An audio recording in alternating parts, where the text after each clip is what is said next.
When we approach a sacred text, whether it be the Quran, the Bible, or the Torah, our experience of it is inevitably shaped by the state of mind we bring to the reading. A Muslim, reading as a believer in a Muslim worldview, brings a distinctly Islamic consciousness to the text. A Christian, reading from a Christian perspective, brings a wholly different orientation, and so on. In each case, the same words appear on the page, but they resonate differently depending on the reader's background, experiences, and spiritual orientation.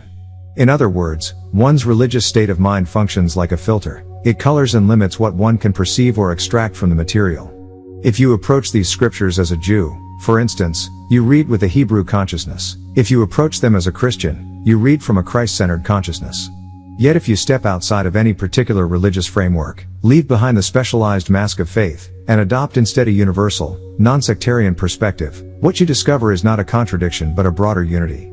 From this vantage point, the words of every scripture begin to converge, because you are no longer listening through the ear of a single tribe or creed but through an awareness rooted in humanity's earliest cradle, ancient Egypt, which the masters taught us was the source of esoteric knowledge and the wellspring of all sacred traditions.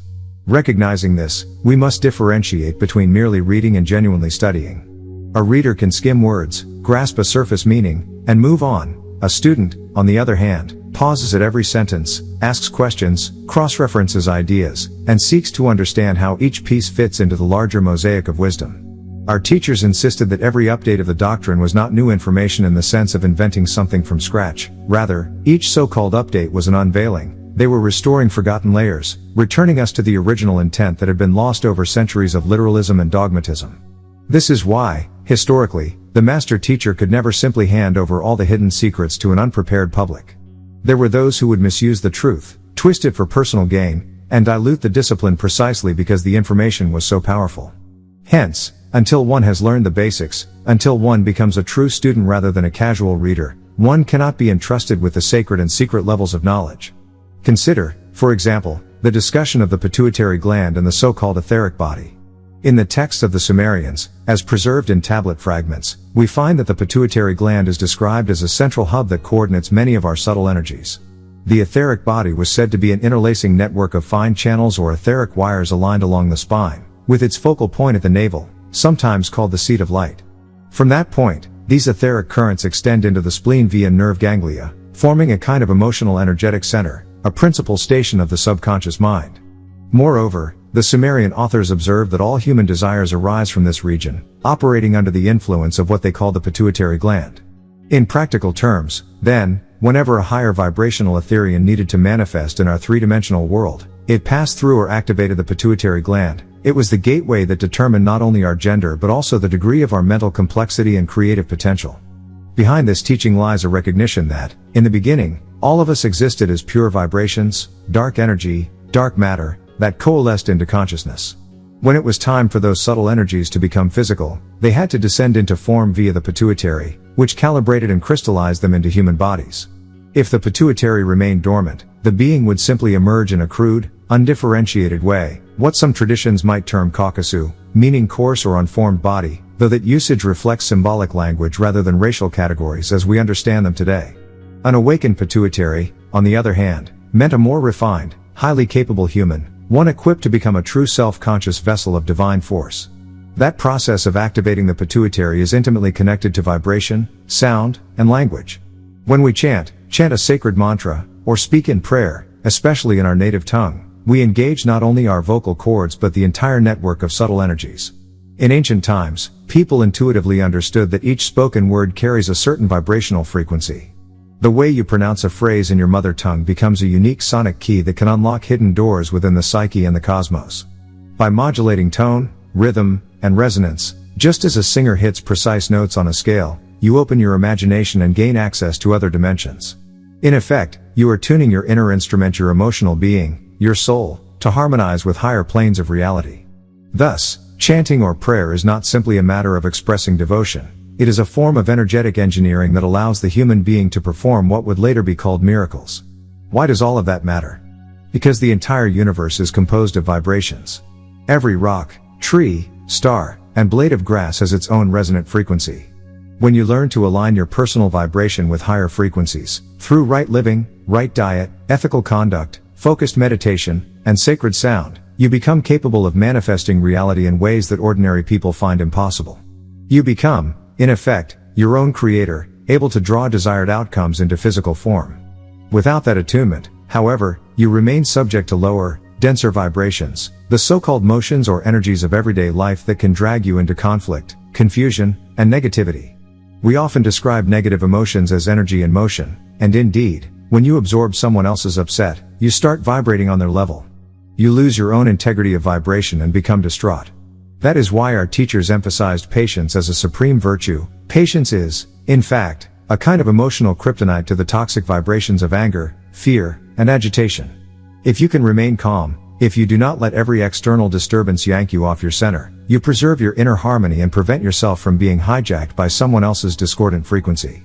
In our modern context, this dynamic becomes especially fraught because we live in what has been called the planetary melting pot. From every corner of the Earth, with its countless cultures and belief systems, people have converged here to form a new hybrid culture, often referred to as American pop culture, where diverse frequencies and behaviors mingle in a single social space. Here, you encounter individuals whose energy naturally resonates at a high level of compassion and sincerity. Next to them, you may encounter people whose energy is combative or chaotic. If you spend time with the latter, either you raise your own vibration or you get pulled down to theirs.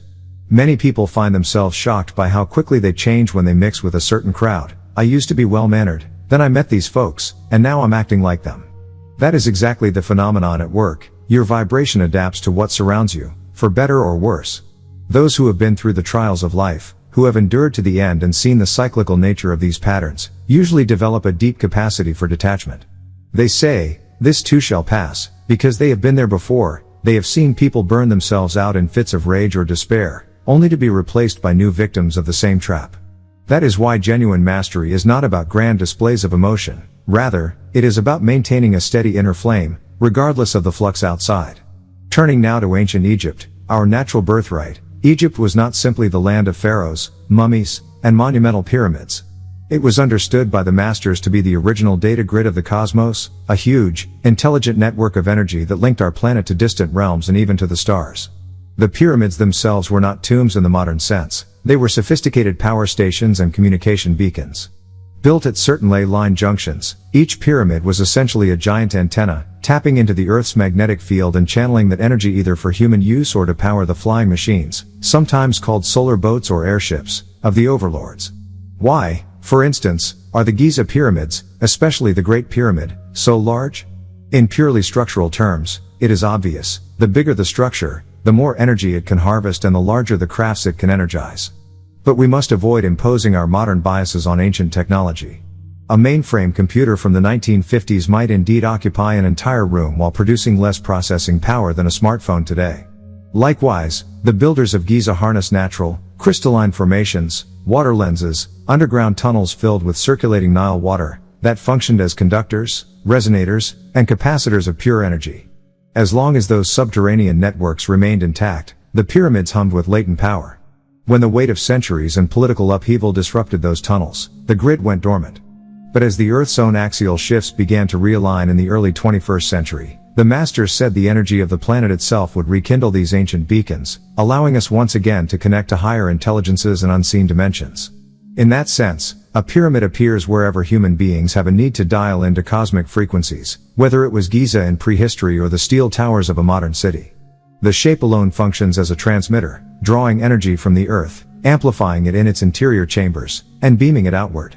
All of this, religious consciousness as a lens, pituitary activation as a gateway, the power of sacred sound, emotional mastery through patience, pyramids as energy antennas, has been passed down in fragmentary form through countless traditions.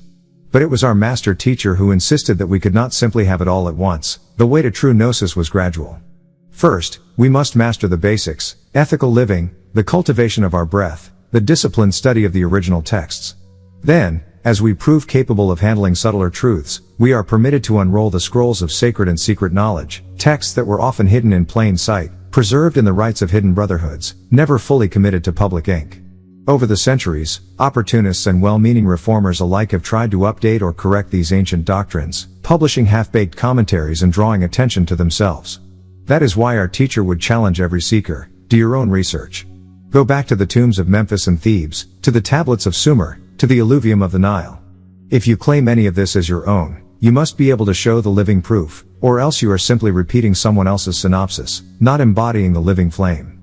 What we offer is neither a new religion nor a rehash of old dogmas. It is a reclamation of the original, universal wisdom that first emerged on the banks of the Nile, wisdom about how to vibrate in harmony with all that is, how to master one's emotions so as not to be swayed by the chaos of a polyglot, multi-frequency world, how to activate the bodily antennas, the pituitary, so that one may draw down the luminous currents of knowledge from across dimensions, and how to build, and sustain, the pyramids of consciousness, large or small, in service of the human collective.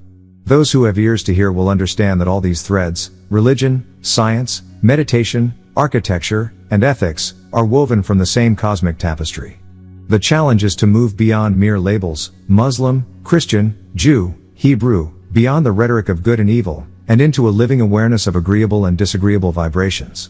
Once you see that, you will know why our forebears referred to Egypt as the school of patience. It trains us to remain centered, unmoved by the vicissitudes of human drama, even as it opens us to the vast continuum of existence that stretches from the molecular depths of the pituitary gland to the star-forged temples that pierce the sky.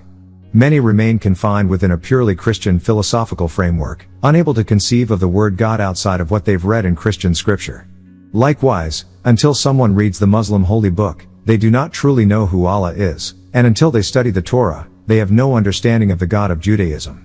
In each case, even if one ultimately rejects religious doctrine, the framework of consciousness provided by those texts already exists within them. When I say I spoke with him, some may assume I refer to an external being, a disagreeable or evil entity, because they are trapped in a mindset focused on persons, places, and things.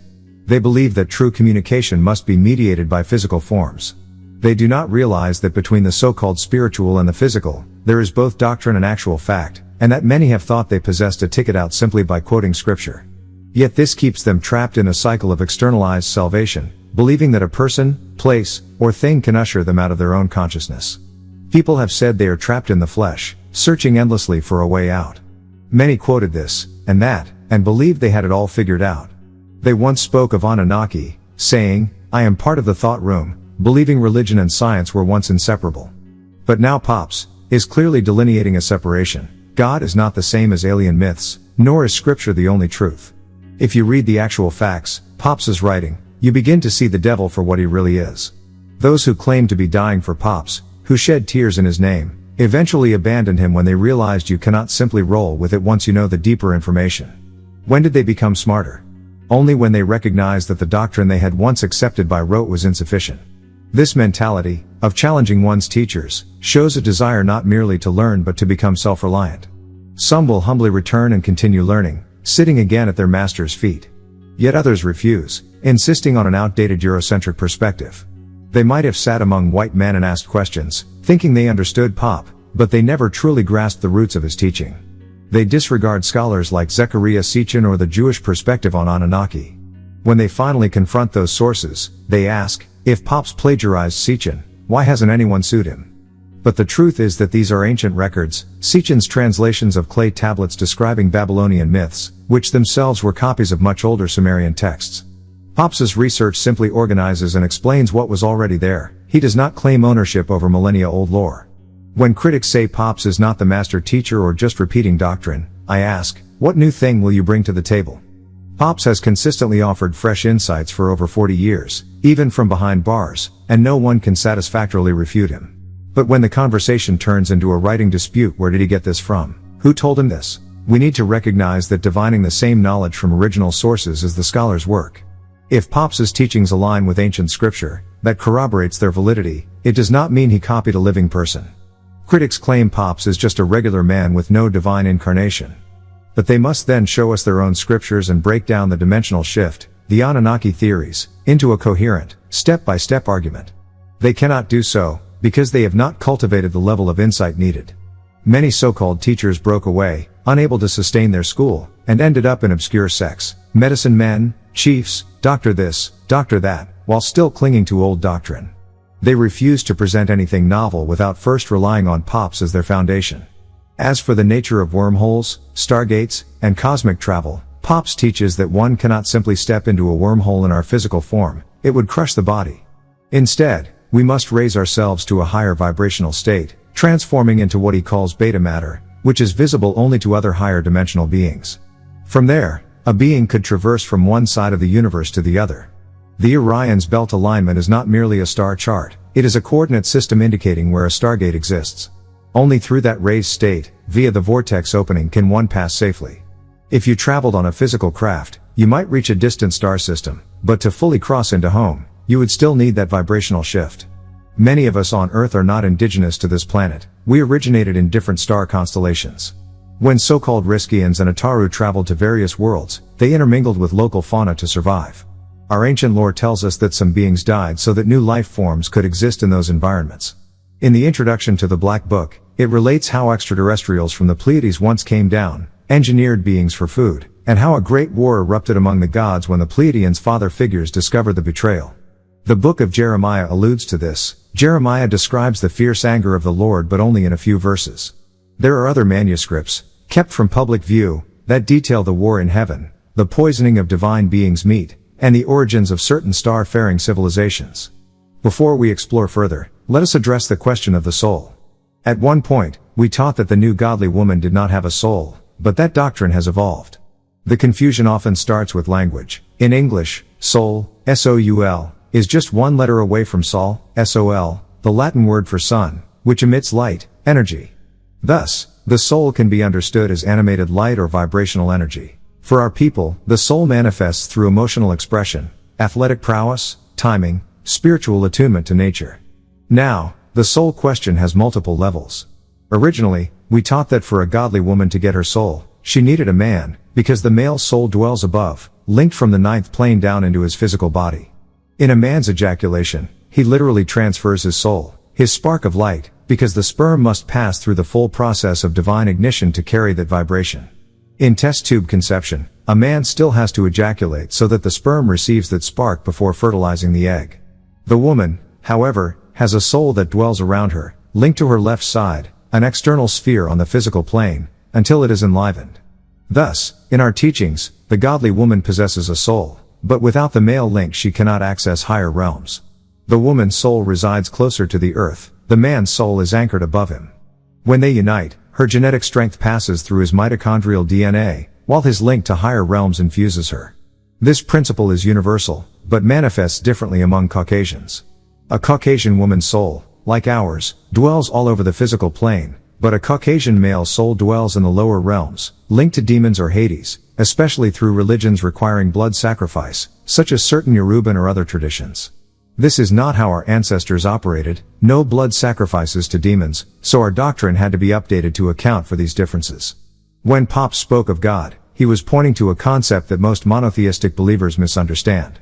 They ask, who is God? Did God create everything, or did everything exist and then God formed it?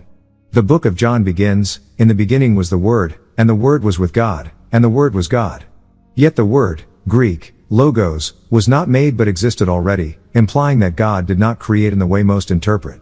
Creation in its etymology means to grow, a process over time. The 7 days of Genesis are not literal 24-hour periods but stages in a long unfolding of cosmic formation.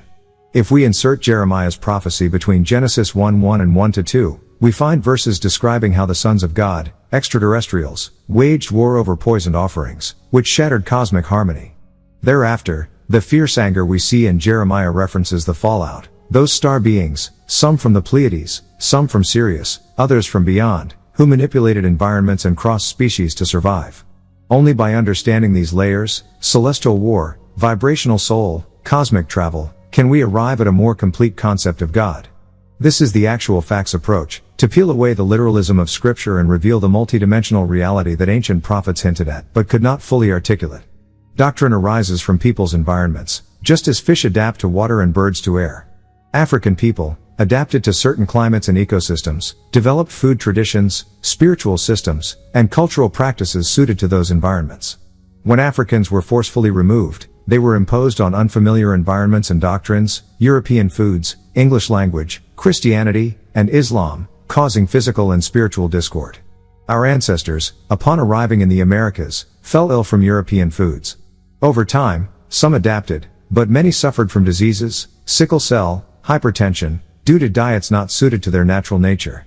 True black power is knowledge of one's environment, doctrine, and culture, not simply skin color. Just as a camel thrives in the desert and a bear thrives in cold climates, a doctrine suited to one's environment nourishes the soul.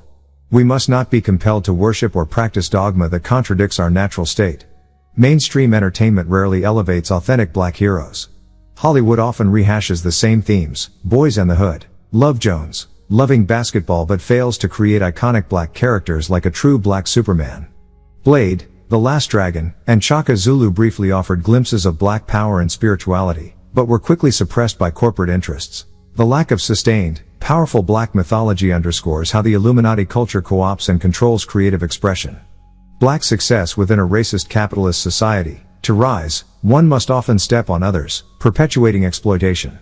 Jay-Z, for example. Jay-Z began as a hype man for Jazz-O, built a label, Rockefeller, signed artists, and then systematically squeezed them out to gain leverage with major distributors, Roc Nation. When he held too much power, he cut ties with early collaborators like State Property and Dame Dash, demonstrating how black wealth accumulation often replicates the exploitative models of the white man's system. Our traditional African societies prioritized communal well-being. If someone strayed from community values, they were exiled, not celebrated for individual gain. York argued that our adoption of Western individualistic, exploitative economics has harmed our people. Black power cannot simply be a slogan. It demands returning to economic and cultural systems rooted in African communal values rather than Eurocentric competition. From 2000 to 2030, we are in the second resurrection. These 30 years will see the Illuminati's weakening and eventual removal. By June 26, 2030, the vortex closes, and the devil's rule ends. Our people, once awakened to their original doctrines, will assume their rightful place as stewards of this planet. Just as vaccines introduce small doses of a virus so the body builds immunity, Baba's teachings progressively exposed us to various religious doctrines, building antibodies against dogma. Once we recognize the original, unadulterated truth, ancient Egyptian knowledge, false systems fall away. True empowerment transcends mere skin color. It is doctrine, culture, and environment working in harmony with one's natural nature. Practicing Eurocentric, water-based religions inalienable to our environments keeps us spiritually malnourished.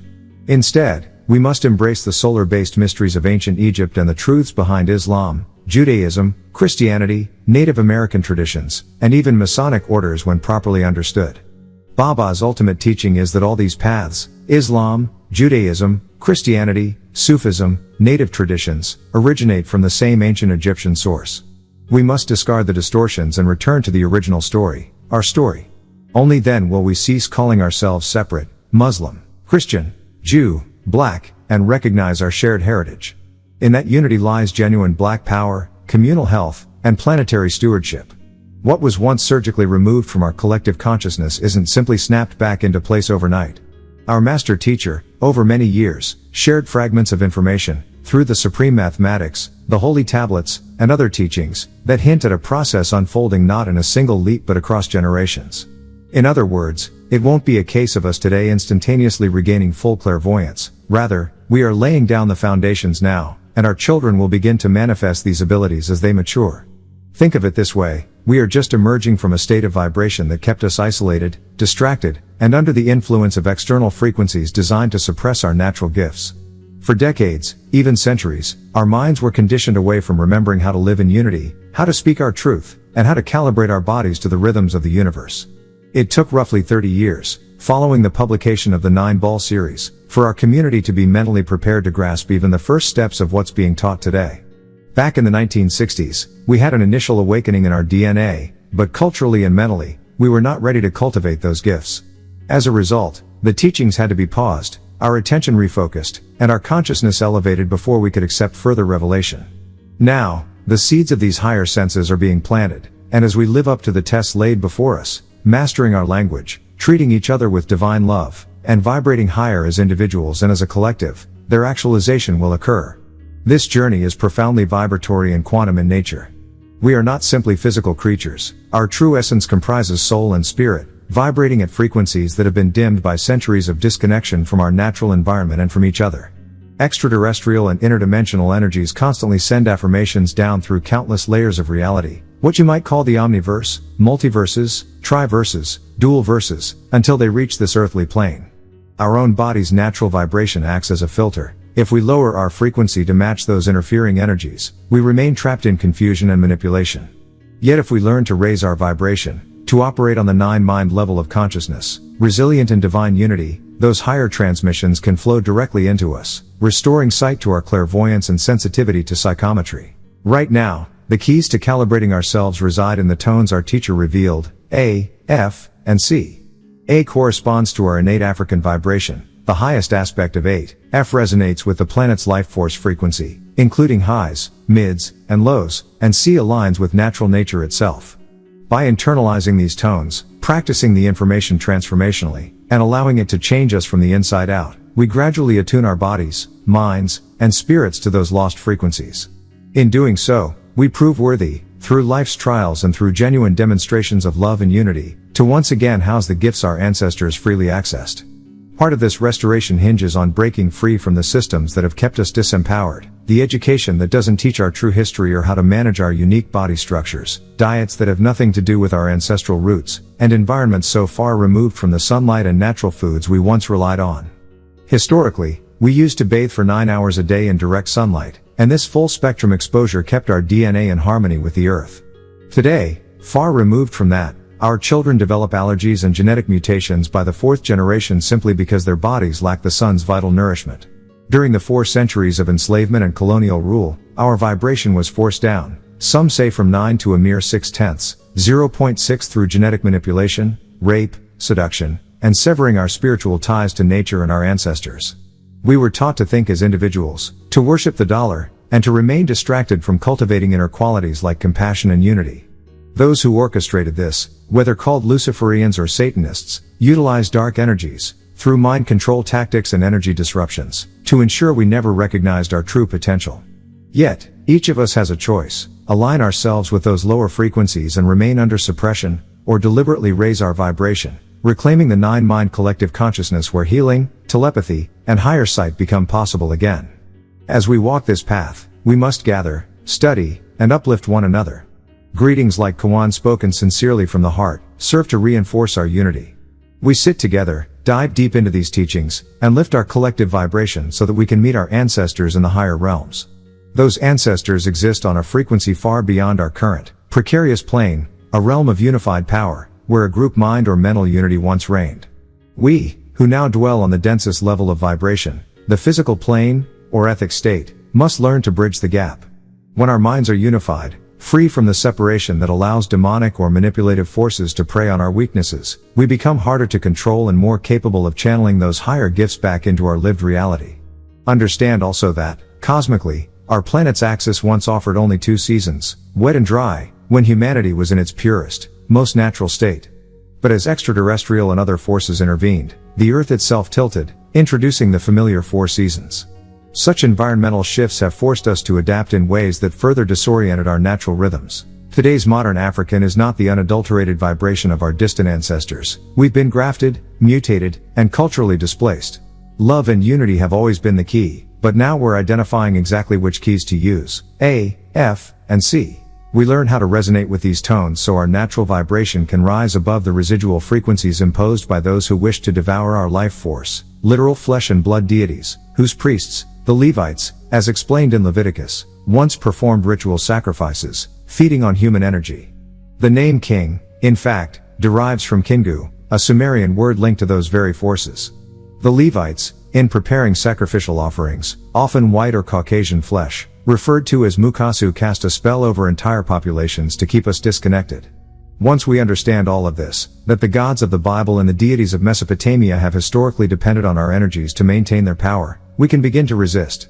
We no longer need to feed that system. Instead, our task is to vibrate so purely and so collectively that those lower frequencies simply cannot touch us. We must rule ourselves, not in the sense of seizing power from thin air, but by governing our own minds, hearts, and communities. We choose to operate off our own frequency, not a residual one, thereby restoring each other to the nine-mind, nine-consciousness level where true sovereignty reigns.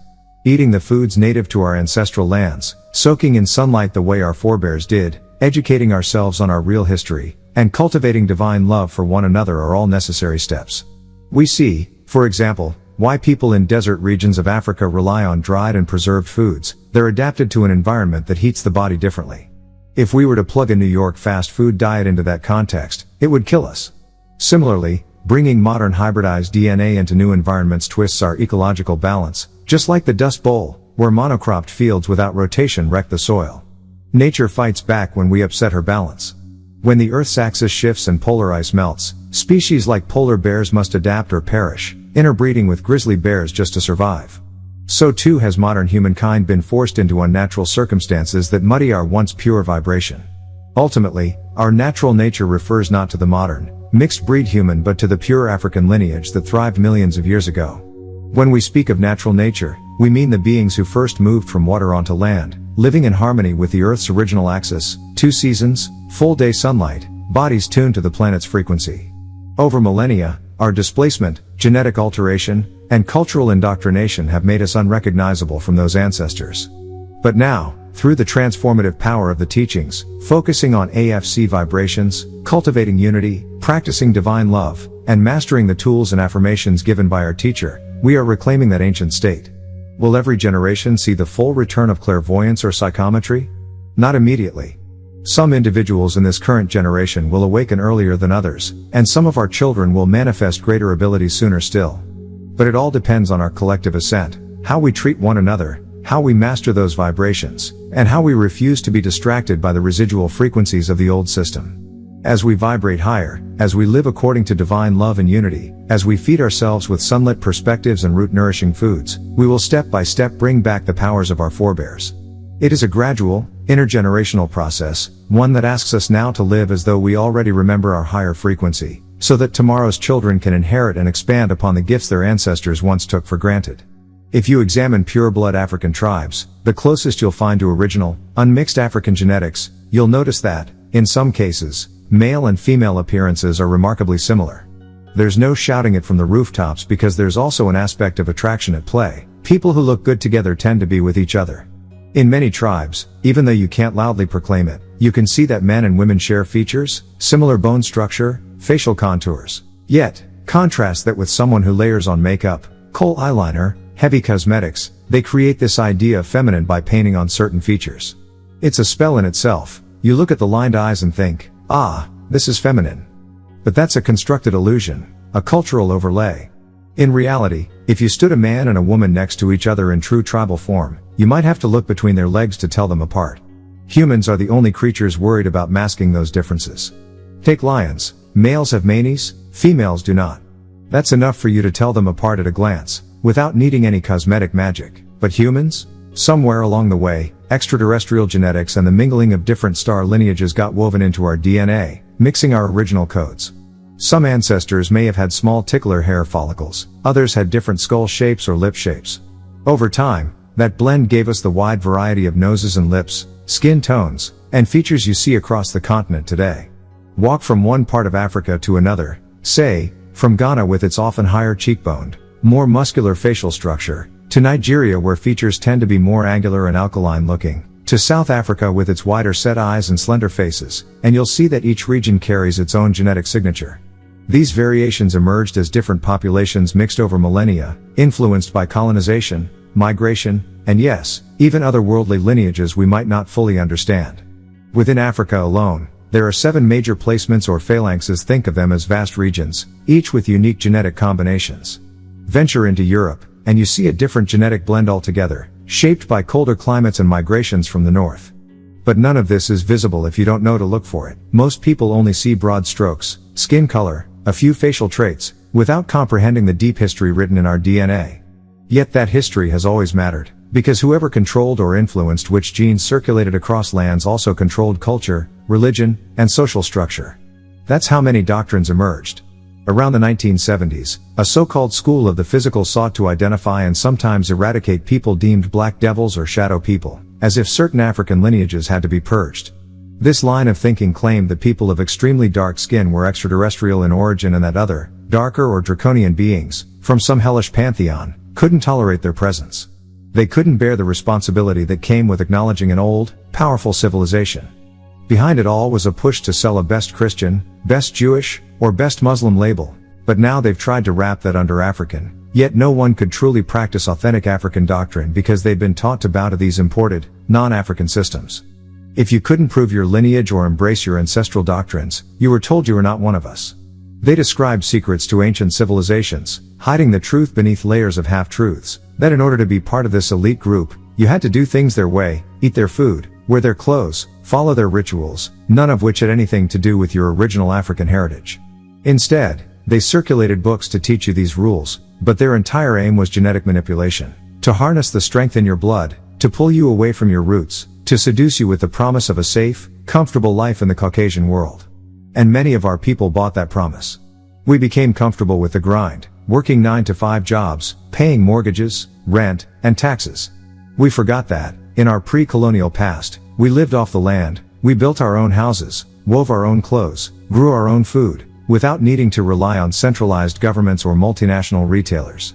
That autonomy required no currency, instead, we traded, gifted, and shared.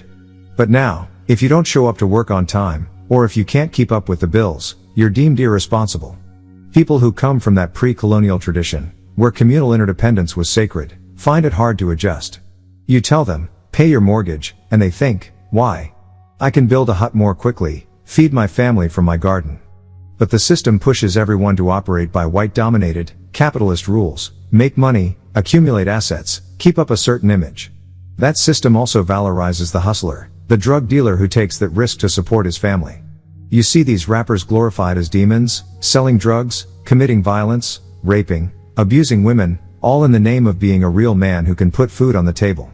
But if you look deeper, maybe that demon would rather be an honest man, but he's trapped in a world where legal work pays peanuts, where a criminal record shuts down opportunities, where the temptation to earn quick money is almost unavoidable. Meanwhile, the next generation suffers. Neighborhoods are devastated by addiction and violence, so 1 or 2 people can send their kids to college. On the flip side, many women, looking for stability and a real man, end up clashing with that same system.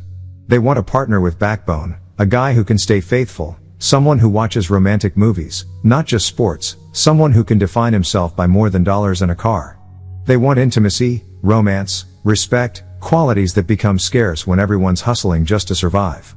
If a man prioritizes his job or his hustle over them, they complain he lacks backbone. If he spends too much time with them, they call him boring.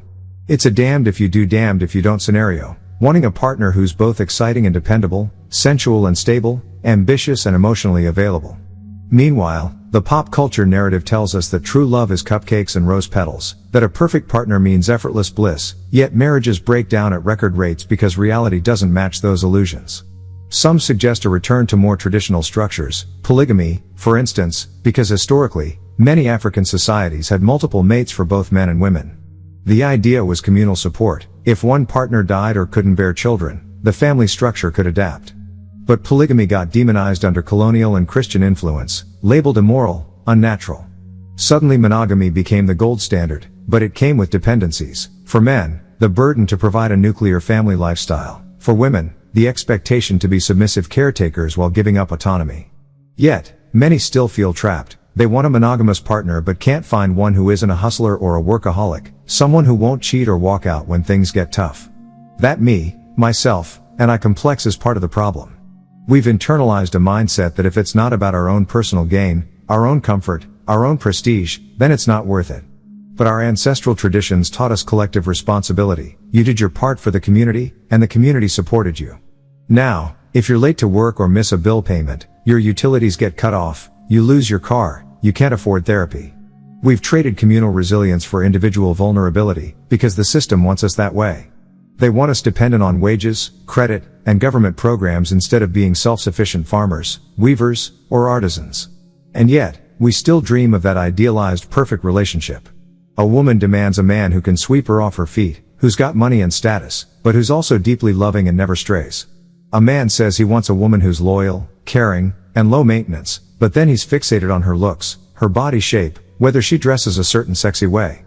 Both chase illusions manufactured by pop culture, designer clothes, luxury cars, extravagant diamond rings.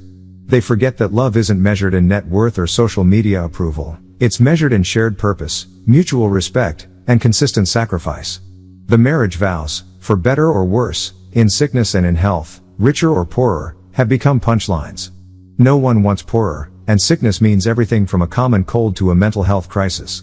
If you can't handle those things, they say, don't even bother calling it love. So, when you point out these contradictions, people say, well, that's just the real world. But the real world is a construct built by those same power structures that have colonized our minds. They've rewritten history to hide our original doctrines and spiritual systems. They want you to feel ashamed of any belief outside their approved religions, Judaism, Christianity, Islam, while conveniently ignoring that those traditions themselves often absorbed older, African and Eastern philosophies. For ages, we were told that if you claimed your African spiritual heritage, you were backwards, pagan, or devil-worshipping. Yet it was those very doctrines, rooted in deep respect for communal well-being and harmony with nature, that kept our ancestors thriving. It took hundreds of years of decrees, forced schooling, and propaganda to turn proud Africans into people who now compete over which doctor, lawyer, or astrophysicist won't be stupid for caring about community. And that brings us to the question, how do we explain divine love and divine love? First, let's look at divine.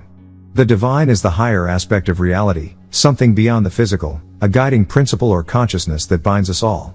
It's not just an abstract concept, it's an active force that inspires us to transcend our ego. It's seen in acts of sacrifice, devotion, and service that go beyond personal gain. Then, love. Love has been so perverted that people say, I love my car. I love my chicken. I love sports. Those are attachments, not love.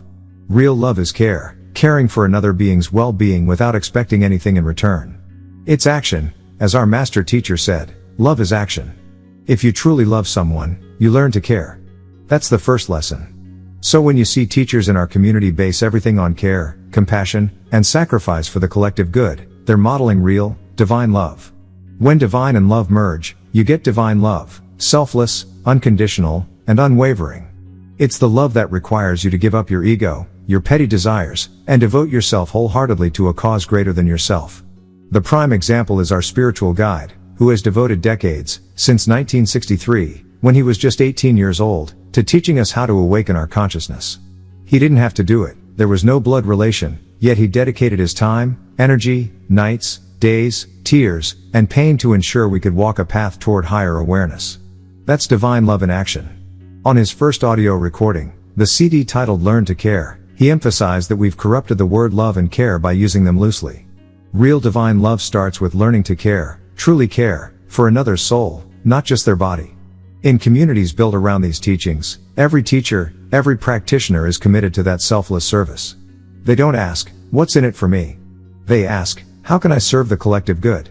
So, to explain divine love, it is the union of the higher principle, divine, and genuine care for another being, love, manifested through self-sacrifice, devotion, and ongoing service. It's not a fleeting emotion or a romantic fantasy, it's a lifelong commitment to uplift others, to raise collective consciousness, to act in ways that benefit the whole, even when it costs you personally. Divine love is the most potent force because it connects personal will to universal harmony, reminding us that we are all part of one living, breathing spiritual community. A common question is whether we today could actually be reincarnations of our ancient ancestors. The answer is yes. Many people don't grasp how closely connected we are to our Salaf, our forebears, both genetically and spiritually.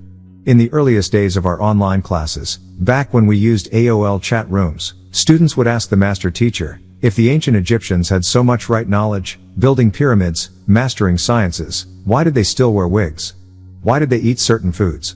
In response, the master teacher would turn the question back on us. Why do you wear what you wear today? Why do you eat what you eat today? The point is that our ancestors practiced the same customs and habits we carry now, both the positive and the negative.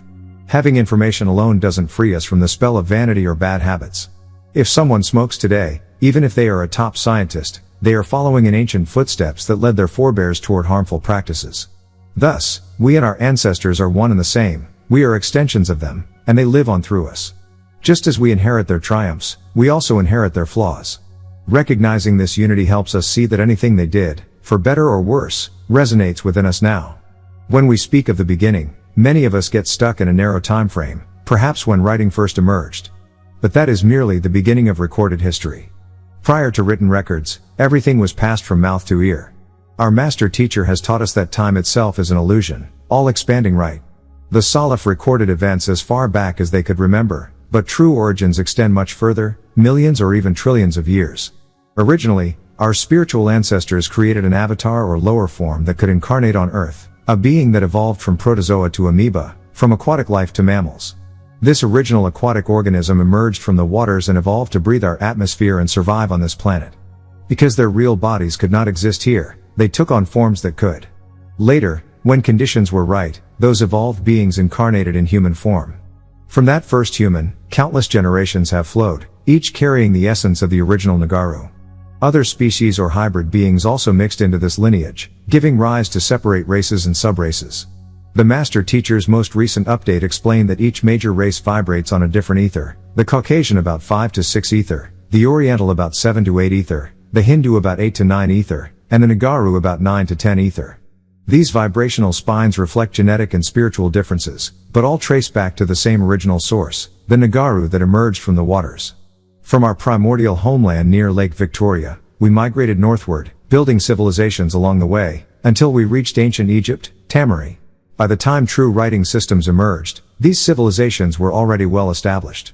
Iconography and symbols on temple walls convey messages that could be felt but not fully understood without knowing their deeper meanings. We passed down the science of symbols to certain initiates, but much was lost to those outside our secret orders. When writing began in earnest, the 46 dynasties of Egypt were recorded. But dynastic history itself only begins when Menes, also known as Narmer in some accounts, came from Mesopotamia to unify Upper and Lower Egypt into a single kingdom. Before his conquest, Upper and Lower Egypt each had their own pharaohs. Afterward, the cobra, representing Lower Egypt, and the vulture or falcon, representing Upper Egypt, adorned the royal headdress. Many rulers before the 46 dynasties are not as well documented, yet it is crucial to recognize that Egyptian civilization goes back far beyond those written records. Kush, what many associate with Ethiopia today, once spanned from Uganda, Somalia, Eritrea, and Ethiopia to Sudan, Chad, Libya, and parts of Kenya. Over time, invading forces carved out smaller territories and obscured original Nubian presence from maps. According to the Master Teacher, these online disputes are weapons of mass distraction, WMDs, designed to derail us from our true purpose, spreading the doctrine and preparing to bring our Master Teacher home. Instead of using the internet as a tool for business and unity, many have been consumed by petty arguments. The Master Teacher likens the internet to a world wide web, warning that if you do not use it with intention, you become ensnared by it. Therefore, our directive is, if you're going to be on the web, be there for uplifting business, sharing knowledge, organizing events, and strengthening unity. Otherwise, you are serving forces that want to keep us divided, emotionally entangled, and distracted from elevating ourselves as a people. In the study of Egyptian ontology and mythology, specifically, the section on Hika, or positive thinking, we see how integral these practices were to ancient Egyptian life. Action, emotion, and event are interrelated. Through name, our essence, prayer, and tonal chanting, one can channel and direct positive thinking to influence outcomes in both the spiritual and physical realms. A single act or chant can change the cause of future events. The ancients understood how to harness these forces, three in particular: Sia, the breath of life; Hika, the power of positive thinking and its effect on the physical world; and the creative life force. By thinking and directing these actions skillfully, whether through successful symbols, inscriptions, or spoken word, they could manifest desired results. We see Hika embodied in art, jewelry, amulets, and prayer beads, objects worn constantly as signs, symbols, or seals. When the deity, or spirit, granted a personal seal, it became akin to an extension of one's soul. In ancient Egypt, Hika was an art upon which society depended. We chanted to break spells and open gates to other worlds of time and space, calling out Da, which became our supplication. In the Egyptian language, Da meant the underworld, as in Duat, from which one would call out their confessions. It signified voice, sound, tone, and supplications. The Arabs later adopted a related term, dua, meaning prayer or supplication, directly from this Egyptian root. Reciting these incantations allowed Egyptians to reach their ancestors, and they even performed funerary rites to help the deceased on their journey in the afterlife. Summarizing these ancient practices reinforces why the tone ceremony is so vital. We depend on this power to break negative spells and open new gateways. Never think that, having learned your tone once, you're finished. That's not my message, but it is the undeniable truth found in the historical record. The Master Teacher always cautioned, if you're going to use something, extract what good you can from it. Don't let it work against you. He transformed negative aspects of culture into positive ones, like taking Christmas and turning it into Children's Day or reimagining Valentine's Day as Friendship Day. He flipped Halloween into a celebration of prophets and angels, eliminating its darker associations. That's the mindset we must maintain when engaging with any tool or tradition. Now, who are the galactical infiltrators? They are beings that vibrate on different frequencies, interdimensional entities whose mission is to take over this planet. Think of the host or invasion of the body snatchers. These aren't extraterrestrials landing from afar, they walk among us, infiltrating organizations and sowing discord. Meanwhile, extraterrestrial beings, already present in our world, seek to dominate us. When these negative forces arise, Master Teacher strategically placed obstacles, like a chess master keeping his opponent busy, so they couldn't harm the community. His foresight was light years ahead of common thinking, and he never moved on someone's timetable but on his own, always several steps ahead. Yet many people became emotional and confused, missing the master plan. They didn't understand the Ansar and Nubian Islamic Hebrew schools' teachings on how to handle these spiritual wars. Some tried to emulate Master Teacher's work, lectures, books, seminars, but they failed to teach the language, the dress, or the principles woven into the life and communities he built. He didn't just talk about Egypt, he created a functioning prototype of an African state of mind right here. He established the new Islamic Hebrew community, where we supported one another, producing our own soaps, oils, incense, and other products. He taught self-reliance and entrepreneurship, showing us how to build businesses that would sustain future generations. Instead of working for someone else, we learned how to create wealth ourselves. Consider how major businesses began. Hilton Hotels, Heinz, Morton Salt, Kellogg's, all started on street markets in the 1800s. Louis Vuitton and Gucci began as door-to-door salesmen. They took modest resources, reinvested their earnings, and, over time, built global empires passed down through generations. That entrepreneurial spirit is central to our people's progress. If someone says, "I just want to sell hot dogs," that's a start, but they must learn economics, marketing, and management to expand beyond the local street corner. It may take decades, perhaps beyond their lifetime, but their descendants will benefit.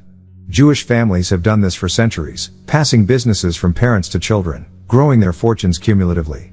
That's why philanthropic organizations, educational institutions, and cultural centers flourish in their communities. They sacrificed, built, and trusted that the next generation would do even more. We, too, must adopt that mindset. When we circulate money only outside our community, toward other ethnic businesses, we lose our own potential to grow. That's why black-owned restaurants, shops, and services struggle.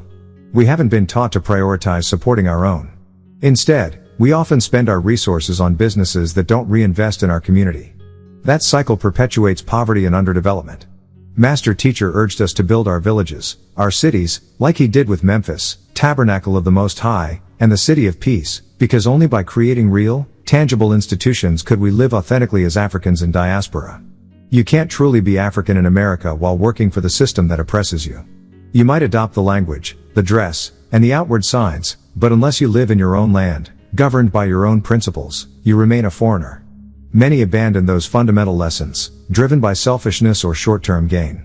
They wanted paradise now, ignoring the needs of future generations. Remember the excitement around the 144,000 children?